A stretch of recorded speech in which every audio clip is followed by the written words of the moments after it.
Remélem, önök ismerem. Aranyos, kedves. Barátkozó, sötéttől fél. A zenét szereti, komoly zenét. Szereti a péksüteményt.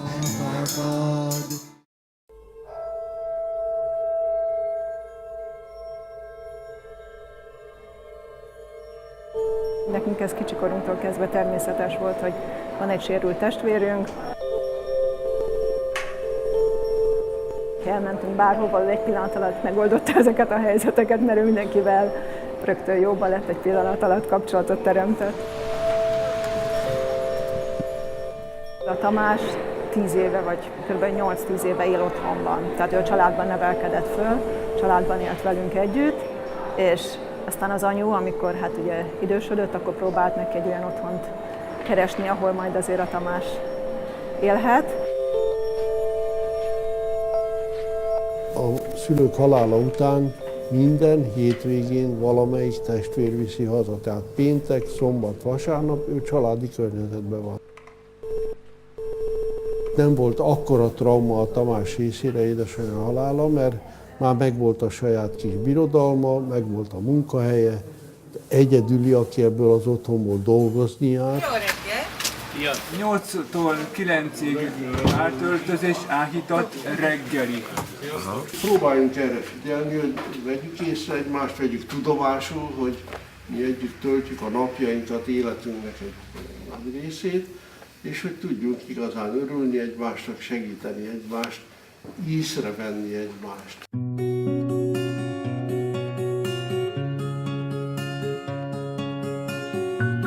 Hát 20 évesek vagyunk, itt Biatorbágyon, hosszas keresés után egy lakóházat megvettünk. A szövetkezeti forma az létezett, és akkor azon belül indultunk el.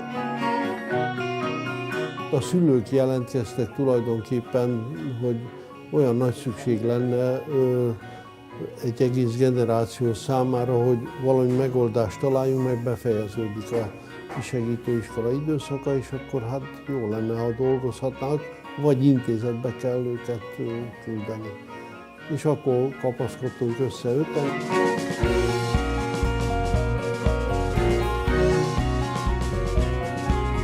A Cili kastélyban vagyunk. Ideiglenesen vagyunk itt, mert a régi műhelyünket átépítették, és hát emiatt ide költöztünk. Hát itt nagyon jó. Különböző munkafolyamatokat végzünk. A Zsuzsóka fogja a mozaikot. Csigányban temetősálló, a Zsuzsóki, a mozaikot temetősálló. A Zoli, nem tudom, mit csinál a Zoli.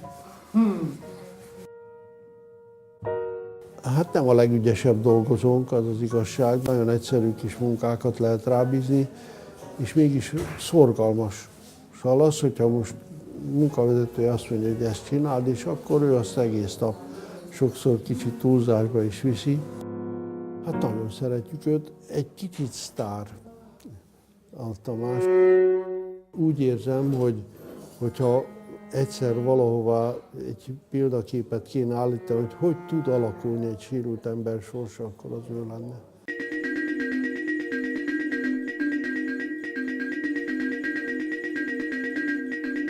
Györgye Jutka, testvérem.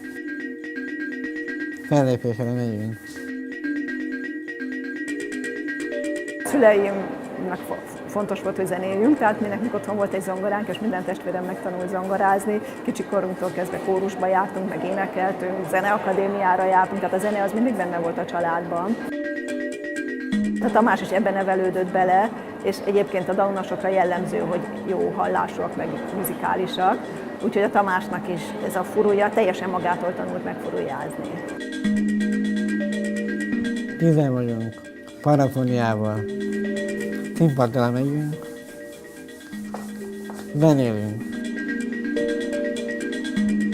Kinek zenéltek? Mindenkinek, aki eljön?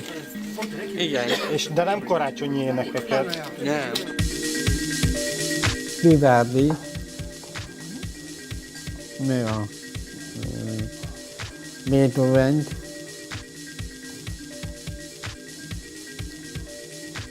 Wagner. Mondj egy számot, hogy milyen számok lesz. Hajnaloltát. Te külföldön szoktunk menni. Lettországban, Litvániában. Hajnalnótát? Igen. El tudod dúdolni, hogy van? Igen. Dúdold, de. Jó. Jószája száll a hajna, nem tudom mi van velem. Jó a reggel, fesked alla, lángat edd az én szívem. Járok évre, álmodóba, ajkamon madarakat. Mindenkit szeretettel köszöntünk itt a Millenáris Teátrumban. Parafónia zenekar lép fel. A zenekarunk több mint 10 éves. A Zene Mindenki Egyesület csak értelmileg sérült gyerekekkel foglalkozik, ezt vállaltuk fel, ez a küldetésünk. A mi gyerekeink a hagyományos 5 vonalra írt kottát nem tudják olvasni, hiszen az gondoljunk bele, egy komplex, összetett feladat. Ez a módszer, ami Németországból ered, az egyszerűsége, hogy a hangok helyét különböző színek jelölik, színes kis ábrák. Egy hosszabb műnél, amikor egy ilyen A4-es lap nagyon sok-sok színes kis geometriai ábrát tartalmaz, és egy hosszú pálcával mutatják a zenei asszisztensek, hogy hol tartanak. Amikor alakult ez a Parafónia zenekar, teljesen természetes volt, hogy ő zenéljen, mert mondom, hogy ő énekelni, zenélni együtt. Most is, ha nálunk van, hát a gyerekeim is zenélnek, akkor szinte minden alkalommal előkerül a gitár, meg az ő furujája, és éneklés van, közös zenélés. A zenei irodalom egyik legszebb műve, Antonio Vivaldi 4 év szakából a tél következik, és a télből is a Largo.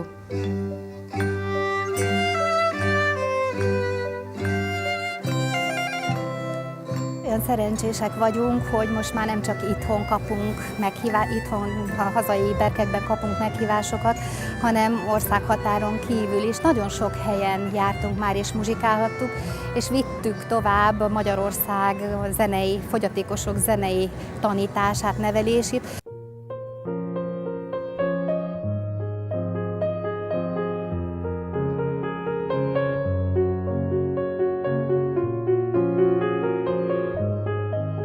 Az én férjem úgy került be, hogy ő nem ismert eddig sérültet, és ő szokta mondani, hogy a mi gyerekeinknek milyen nagy adottság, vagy adomány az, hogy ők ebben nevelkedtek be, és olyan természetes nekik, hogy egy sérült ember, hogy abszolút úgy tudnak vele foglalkozni, hogy semmi nehézségük nincsen.